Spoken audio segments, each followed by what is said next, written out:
My feet are really sweating. Ooh. This is my dad's tuxedo.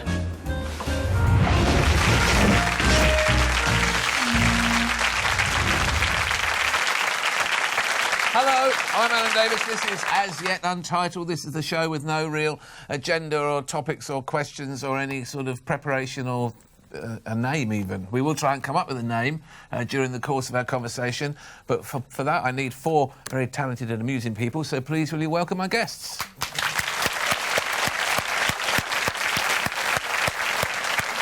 Welcome, all of you. Hi. Good to see you. Hello. How are you enjoying our intimate furniture? Hi. We have Pippa Evans here. Pippa Evans, who is a brilliant babysitter. Pippa Evans is here. I've seen you do your wonderful shows in Edinburgh, and there's not too blue in there, is there? No, I'm not a big swearer. You're not shy of an innuendo, though, are you? Oh no, I don't mind a cocking innuendo. But my mum used to say, you can say that in the playground, but not in my house. So we didn't swear. Show us your knickers. We didn't swear.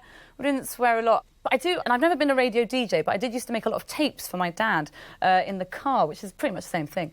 And in our Polo, VW Polo, little car we have, it's only got a cassette player, so I now have all the tapes that I made for my dad. And I suffered a lot from the... I've put a lot of songs on here, and then there's a lot of space, which I then fill with me going, hi, Dad. That Beatles song wasn't as long as I thought it would be, so... I suppose well, just entertain yourself! I met someone who likes to tell really little lies for his own pleasure. He said that he was a Norwegian improviser I met, and he said, yes, sometimes I tell people, like, for example, this morning, I told you that I had muesli for breakfast, but I didn't. I asked my dad when I was very little, I said, is it true that in the old days, poor people would cover themselves with goose fat to keep themselves warm? And he said, yes, and then they'd cover themselves with feathers and sew themselves into sacks for the winter. This is true. And I said, OK. And I was at university. Cut forward 15 years. And my friend Dan said something about poor people. And I went, well, of course, they used to cover themselves with goose fat and then cover themselves with feathers and sew themselves into sacks. And he went, what? I went, it's true, it's a true thing, actually. And he went, oh, OK. So I rang my dad. I went, Dad, do you remember you told me that poor people used to cover themselves with goose fat and feathers and then sew themselves sacks? He went, yes. I said, is that true? He went, no. Was that... They're the best. Is this true that you're a brilliant babysitter, or is it going to be somebody died? I am. That'd be quite Davy. It's a very dark story. Well, I was in Nashville because I love country music so much. I was in Nashville, and we got friends in Nashville, which is great because it means you get free accommodation. But of course, with free accommodation means if they have children, you have to spend a lot of time with their children, sort of like as payment for your rent. And they've got my friend David, he has twin daughters who are just adorable, these adorable little American princesses called Frances and Mary, and they're just lovely. But they have quite a lot of energy. What age were they? They were 5 years old, so twin 5-year-olds. And they wanted to play with the English girl all the time. Let's play with the English girl. And so we concocted the game, no smiling, no laughing, which... Have you ever played? Yeah. I've ever played No Smiling, No Laughing. My dad used to play it with me. After he'd sewed you into a sack. After he'd sewn me into a sack. And what it involves is going, I'm going to tickle you, but you're not allowed to smile and you're not allowed to laugh. And there is something really funny about going, no smiling, no laughing, no smiling. And so they're going, and they played it every day. So no smiling, no laughing. Can we play no smiling, no laughing, no play? Got quite exhausting. But we had a great time. And then on day 3 of no smiling, no laughing, a neighbour popped round. And Dave was like, oh, you must meet our neighbour, Irene. And Irene came in and Mary ran up to Irene and said, Irene, do you want to come play No Smiling, No Laughing? And Irene said, what's that? And she said, it's where Pippa takes us into the private tickle room. And she touches us, but we're not allowed to make a sound.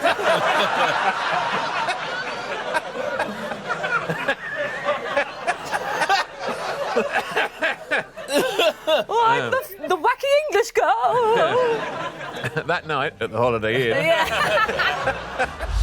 Do you know millions of songs? I You know all a songs? million songs. I do know pretty much every song, and if I don't know it, I'll make it up.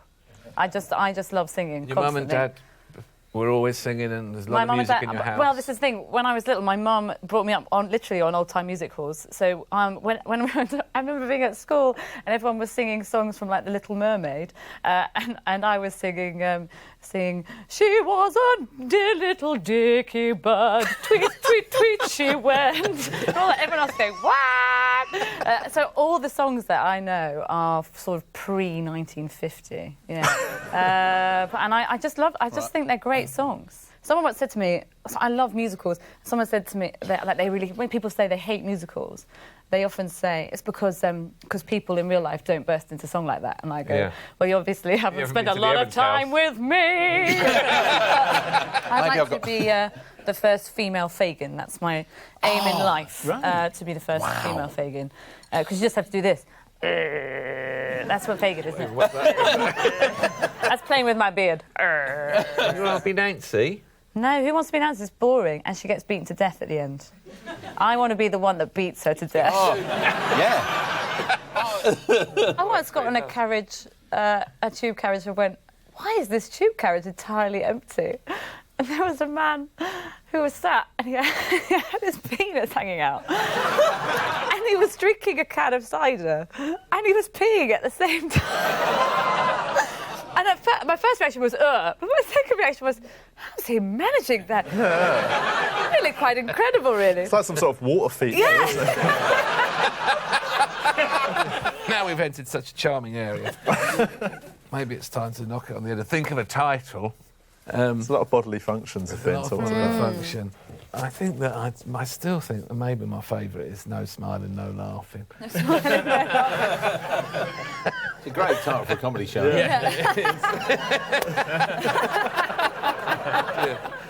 OK, ladies and gentlemen, please will you thank my guests, Pippa Evans, Phil Jupitus, Carl Donnelly, Stuart Maconie. I'm Alan Davies, and you have been watching No Smiling, No Laughing.